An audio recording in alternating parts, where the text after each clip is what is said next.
মনে রেখো একটা কথা, যেদিন তোমার বিবাহ হবে সেদিন থেকে তুমি তোমার মাকে আর ভালোবাসতে পারবে না। যেদিন বউ বাড়িতে আসবে সেদিনই তোমার মাকে আর তুমি ভালোবাসতে পারবে না। পরিস্থিতি তোমার উল্টে যাবে। দিন যত যাবে পরিবেশ তত জটিল হবে। এক সময়ে মনে হবে এই মাটির উপরে সবচেয়ে বড় শত্রু আমার মা।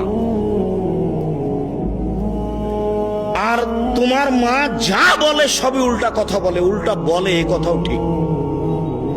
আরে টাকা দিয়েছ তুমি ফল খেতে, টাকাটি তোমার মা তোমার বড় বোনকে দিয়ে পাঠিয়ে দিয়েছে।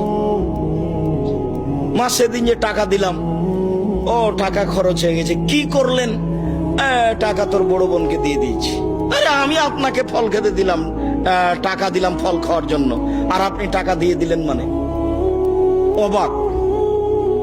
আপনার ছেলে আর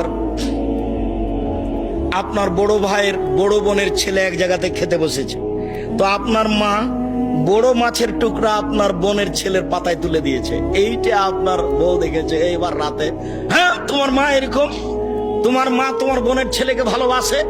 আমি রান্না করলাম কষ্ট করে, বড় মাছের টুকরাটা তোমার বোনের ছেলেকে দিয়ে দিল, আমি এগুলো সহ্য করতে পারি না। কত কি! আপনি সন্ধ্যায় এসে দেখছেন আপনার মা বিছানে পেশাব করেছে, উঠতে পারে না, বিছান গন্ধ করছে। আপনি বলছেন, হ্যাঁ তুমি আমার মায়ের বিছানা পরিষ্কার করনি, আমার মায়ের চাদরটা ধুয়ে দাওনি। তখন আপনার বউ বলছে, তোমার মাকে তুমি দেখো, তোমার মায়ের বিছানা তুমি পরিষ্কার করো।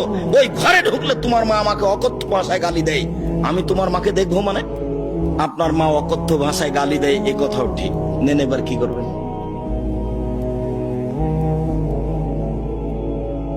এত কিছু করার পরেও মা যে ঘরে থাকে সেই ঘরে তুমি জোরে হাঁটতে পাবা না।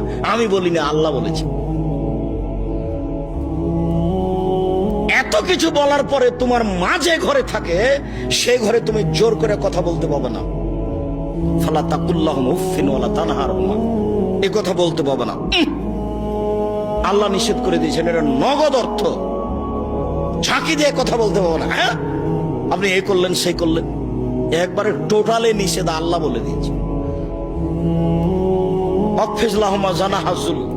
হাত নিচু করে যেতে হবে।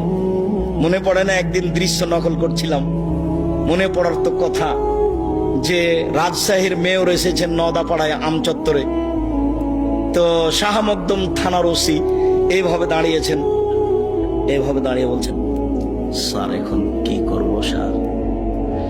তা আমি তো দৃশ্য দেখে অবাক হয়ে গেলাম। আমি তো পাশে বসেছিলাম সেদিন, যেটা ব্যাপার কি, এটাতে ছিল মায়ের জন্য, এইটা কি করে মেয়র পেল? এটা তো মায়ের জন্য ছিল, কিভাবে এখানে চলে আসলো? অথচ মায়ের সামনে এভাবে যাওয়ার কথা আল্লাহ বলছে। আবার বলছেন শেষের দিকে, অকুল রব্বির হামহুমা কামা রাব্বায়ানি সগীরা।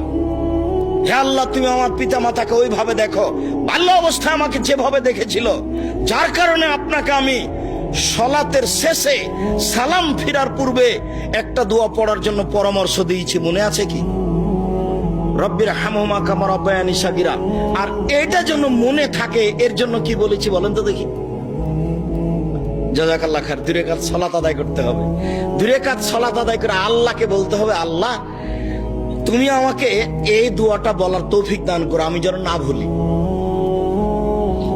সব সময় সালাত শেষে সালাম ফিরার পূর্বে রব্বির হামহুমা কামা রাব্বায়ানি সগীরা এই দোয়া বলার জন্য আমি আল্লাহর কাছে 2 রাকাত সালাত আদায় করে সাহায্য চাওয়ার জন্য বলেছি পৃথিবীর সকল দিনী ভাই বোনকে।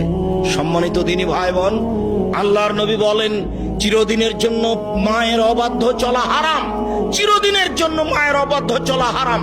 এবারে শোনো, আরো তোমাকে সতর্কতার সাথে বলছি, তুমি বারবার পেশাব করছো, তুমি বারবার পেশাব করছিলে বিছানে, তখন তোমার মায়ের জন্য একটা জায়েজ ছিল একটু হাসি মুখে আঘাত করা। এই কত পেশাব করিস কেন রে, এইটা তোমার জন্য জায়েজ ছিল।